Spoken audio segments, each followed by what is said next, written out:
Маңдайыңнан сипап өткен самалды, қазағымның алақаны. Бүгінгі таңда Түркістан облысында 7278 отбасы атаулы әлеуметтік көмек алып отыр. Цифрлық карта деректеріне сәйкес 508.414 отбасының тек 2% ғана жақсы жағдайда өмір сүреді.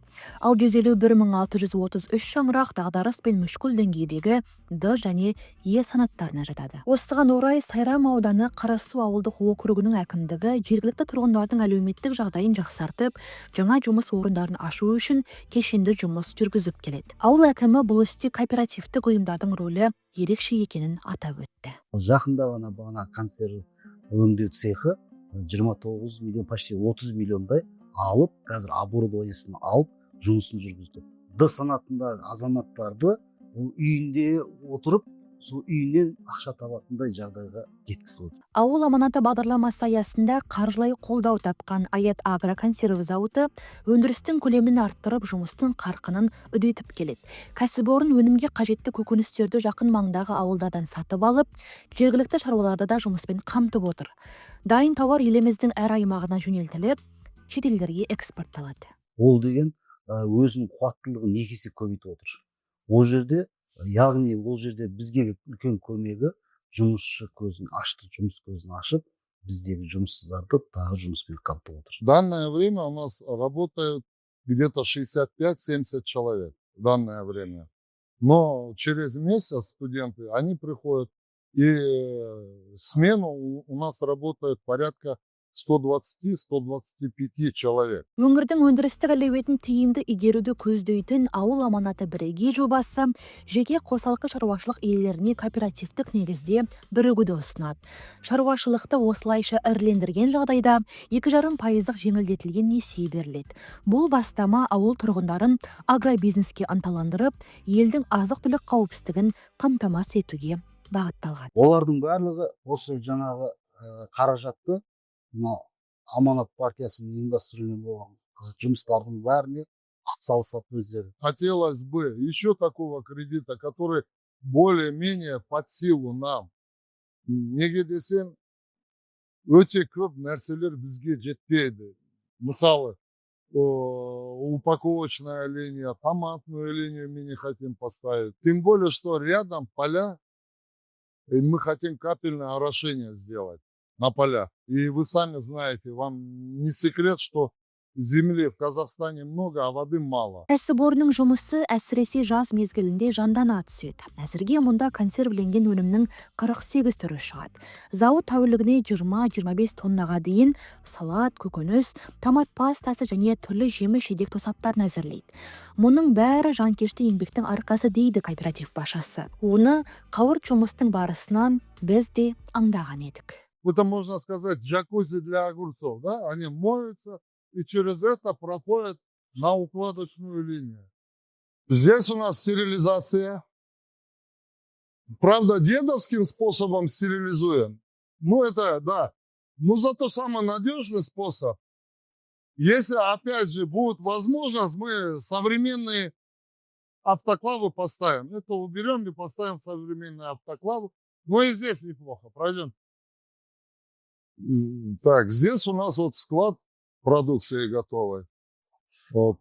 Вы сами можете заметить, как я сказал, много наименований. 48 наименований в том году было. Худа қаласа, бұл жылда елу без қыламыз, да? Ауыл аймақта жұмыс көзінің табылып, шаруашылыққа жаңа серпін берген кооператив құрылтайшыларына жұмысшылар да дән риза. Ұжымдық кәсіптің зейнеті таусылмаса екен деп тілейміз дейді көпшілік. Айлығын өзі вовремя аламыз. Керек болса сұрап аламыз, ақша керек. Вақтында. Аванс аламыз. Есть человечность. Да. Вот. Что в них нам нравится, у хозяев этого завода есть человечность. За все им спасибо.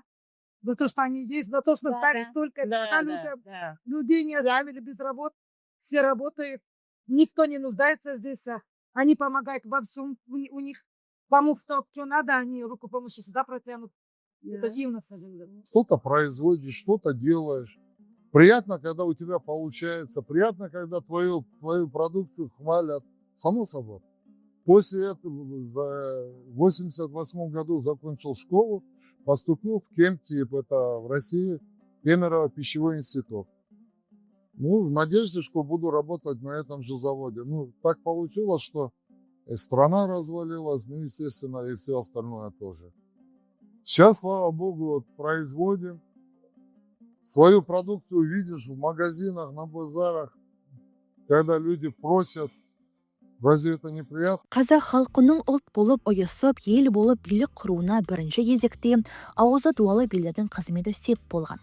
Қазіргі қоғамда да билер институтының рөлі аласара қойған жоқ. Ресми тіркеліп мандат алмаса да, халық таңдаған билер басшыларымен бірлесіп, ауыл мәселелерін шешуге атсалысады. Жергілікті өзін-өзі басқарудың халықтық формасы туралы әкім мырза былай дейді. Үйінде жүрген азаматтар, үлкен қария кісілер бар. Мынада құдайда, тойларда, жиындарда көп болады. Халықтың мнениесін тыңдайды. Көп. Мысалы маған айтады, әбеке, мынау кеше осындай жиында болдым. Бұл жерде халық мынандай мәселелерді айтып жатыр. Ол кезде уже біз сразу түсінеміз. Оның бізге арыз шағымы түспей жатып, біз соны алдын ала жұмыс жасап кетеміз. Оның осы бізге тиімділігі жағы ауыл биінің осы. Біз өзім ауылда тудым.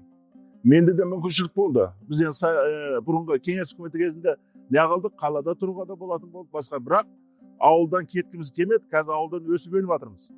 Мен мысалы 7 ағайынды болсам, сол 7 ағайынды бәріміз сол осы ауылда тұрамыз. Ата-бабаларымыз осы жерде өскен, өзіміз де осы жердеміз. Жаңада айттым ғой сіздерге, ауылдан кетіп жатқан жастар жоқ, қайта келіп жатыр. Мүмкіндік болса, мен өзім жаңағы қария есебінде өзімнің атымды айтатын жастарға, сіздер ауылды көркейтетін біздің ауылды ұстап тұратын жастарымыз. Сол жастарымызға бүкіл еліміз де мүмкіндік болса, әрбір ауылда жастарымыз осы біздегідей болып өсіп өнсе, Құда қаласа ауылда тұрса, біздің кемшілігіміз болмайды ешуақытта. Кәсіпкерлер бар ма ауылдарыңызда? Бізде кәсіпкерлікте жетерлік. Мысалға осы төңіректе жолдың торабы болған екен, тойханалар орналасқан болды. Мына жерде кеше ғана өздеріңіз көріп жатсыздар ғой, 47 үй көп қабатты үй осы төңірекке түседі. Осы жақын ғана Нұралхан Оралбайұлы келіп кетті. Қарасу округіне жағы қазығын қағып, 47 үлкен үй түсетін болады, этажды үйлер түсетін болады. Ол бізде Қарасу округінің жағы ондай болған емес. Қазір бізде жаңа сізге тоқталып өттім, тығыз орналасқан деп. Сол тығыз орналасқанда қазіргі жастарымыздың өсіп жатыр, өніп жатыр, соларға үй керек. Солардың құдасын, мұң-мұқтажын шешу үшін біздің жаңағы аудан әкімі, облыс әкімі келіп жақында соның қазығын қағып, бірінші кірпішін қалап кетті. Өте қуаныштымыз. Ол деген сөз, білесіз, 3.000-ға жуық пәтер болады. Сол пәтерлер осы жастарымызға беріледі. О да бір болашаққа үлкен қадам. Ауылда тұру және жұмыс істеу мүмкіндігін ақтау кешенді тәсілді талап етеді. Әдетте көптеген жас білім алуға, мансап құруға және өмір сүруге қолайлы жағдай іздеп ауылдан қалаға ағылады. Алайда Қарасу ауылының азаматтары мүлде басқа ұстанымды ту етіп, ұлттық мазмұн мен түсінікке қызмет ететін болып шықты. Жалпылама аудан көлемінде айтатын болсақ, бұл ауылдың жастары өте белсенді, жаңағыдай ауылдағы спорттық шаралар, немесе жаңағыдай белгілі бір мерекелер, қайырымдылық шаралар болсын, жақсы көзге түсіп отырады. Ал жаңағыдай ауыл деңгейінде алып қарайтын болсақ, өздері атап өткендей, бұл ауыл қалаға жақын, яғни ешқандай бір қалаға ауылдан көшіп кетудің бір қажеттілігі де жоқ деп айтамыз. Өйткені менің өзім де осы ауылда тұрамын, көрші ауылда. Өз көзқарасыммен айтатын болсам, Шымкент қаласы бізге тиіп тұр. Ал мен өз тіршілігімді, өзімнің болашағымды осы ауданмен, осы ауылмен байланыстырамын. Қаланың ошуынан гөрі маған ауылдың тыныштығы, жанға жайлығы, көңілге деген бір ыстықтығы ұнайды. Қашанда ауыл адамдарының құшағы ыстық, бір-біріне деген мейірім бар, бір бітімге келе алады, бір сөзге тоқтай алады, үлкен сыйлаған ауыл тұрғындары, ауыл жастары, мен ойлаймын, болашақта ауылдың болашағы зор. Ауылымыз тек қана үлкейіп, көркейе береді. Ая көзім қадірлім, ақ жүзіңді сағындым, бозалғанда мен сенің айнымайтын бағымын, жанарымнан айналдым, дәл өзіңдей уағылды. Ей, бергенде. рахмет қазанға ет сап қойып жеп кетсін. Картошка бар, картошка.